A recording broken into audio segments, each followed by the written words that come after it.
आप हर जगह आज दिल्ली चुनाव में भारतीय जनता पार्टी की जीत की चर्चा सुन रहे होंगे, लेकिन एक ऐसी सीट है दिल्ली में जहां पर भारतीय जनता पार्टी का एक दिग्गज नेता, जिसे सीएम की रेस में भी माना जा रहा था, वो चुनाव हार गया है। मैं बात कर रहा हूं रमेश भिधुड़ी की। अब उनके हार के क्या कारण रहे हैं, क्या असर पड़ेगा, क्योंकि रमेश भिधुड़ी को लेकर कहा जाता था कि ये चुनाव हारने वाले नेता नहीं है, ये ग्राउंड जमीन पर चुनाव लड़कर आने वाले नेता हैं। लेकिन भिधुड़ी साहब आज हार गए हैं। अरुण सर मेरे साथ हैं। अरुण सर, क्या कारण रहे हैं आज रमेश भिधुड़ी चुनाव हार गए हैं अपनी सीट से? देखिए, भिधुड़ी साहब के हारने का कारण मुझे लगता है कि दो बातें तो मुझे समझ में आ रही हैं। एक तो वहाँ का जो कॉम्बिनेशन जो भी बना हो, जातिगत कॉम्बिनेशन, लेकिन उसके साथ में जो उनका बड़बोलापन,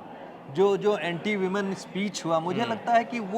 वो भी एक बड़ा कारण बना, जिसकी वजह से जो विमेन वोटर्स उनके साथ में, बीजेपी के साथ में विमेन वोटर्स वोट करती रही हैं पुरजोर तरीके से, लेकिन उनके साथ वो विमेन वोटर कालका जी एरिया की जो है, क्योंकि वो दिल्ली का एक संभ्रांत इलाका है और वहाँ पर जो है अतिशी के खिलाफ जो है, अतिशी की एक इमेज बहुत पाक साफ इमेज है, उनकी एक नो नॉनसेंस इमेज है, चीफ मिनिस्टर बनी, उसके साथ उनकी एक एकेडमिक इमेज भी है और महिलाओं के बीच में वो बहुत पॉपुलर हैं, खासकर यंग वोटर्स, जेनजी जो हमारे यहाँ दिल्ली में एक ज़बरदस्त वोटर्स की पॉपुलेशन है, उन सब सेगमेंट में जो है मुझे लगता है कि आतिशी चीफ मिनिस्टर के रूप में बहुत पॉपुलर थी और इनका जो बीजेपी के साथ में जो वहाँ पर जो इनकी छवि बन गई, कंट्रोवर्शियल छवि, आपने देखा उनके दो एक कंट्रोवर्शियल स्टेटमेंट्स भी आए, तो वो सब स्टेटमेंट्स की वजह से मुझे लगता है कि जो उनके ही लोग, कुछ लोग नाराज हो गए, या फिर यूँ कहे कि जो उनकी जो ये जिस तरह की छवि पॉलिश, उस तरह की छवि नहीं बन पाई, जिसकी वजह से उनको शायद हार का सामना करना पड़ा। रमेश भिधुड़ी का जो सर सबसे उनका ग्राउंड माना जाता है, वो माना जाता है तुगलकाबाद के आसपास का एरिया,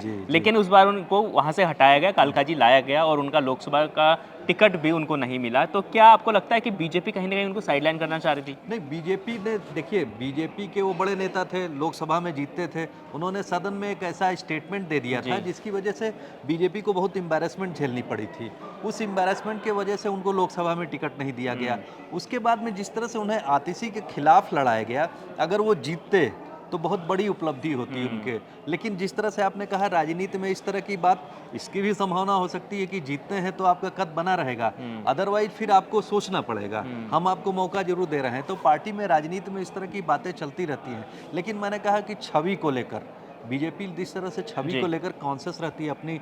पार्टी की ओवरऑल इमेज और लीडरशिप की इमेज को भी लेकर, तो मुझे लगता है ये एक बहुत बड़ा प्रमुख कारण हुआ है। प्लस वहाँ पर जो कालका जी का जो वोटर्स का जो वो कॉम्बिनेशन है, मुझे लगता है कि वो, आपने देखा होगा, वो जो गढ़ी गांव है और उसके पास में जो कालका जी के पास वो गुजर पॉपुलेशन और वहाँ के जो बाहर के बहुत लोग आए हुए हैं, लोकल लोगों ने हो सकता है उनके इर्द गिर्द उनका जो कंसोलिडेशन हुआ हो, लेकिन जो बाहर से, जैसे ग्रेटर कैलाश वगैरह के, मैं ग्रेटर का ईस्ट ऑफ कैलाश का भी एरिया उसके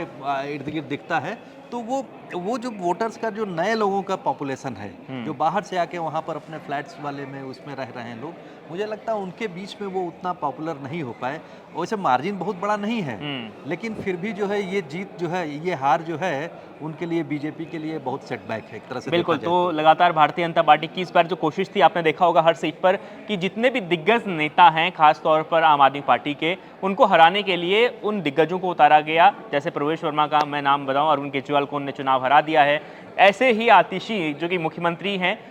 आम आदमी पार्टी सरकार में, तो उन्हें हराने के लिए रमेश भिधुड़ी को उतारा गया था, लेकिन रमेश भिधुड़ी उन्हें नहीं हरा पाए और खुद चुनाव हार गए हैं। लगातार हम आपको बता रहे हैं कि कौन कहाँ से हारा है और हार के कारण क्या रहे हैं। लगातार इंडिया.com के साथ बने रहिए। आपका बहुत बहुत शुक्रिया। धन्यवाद।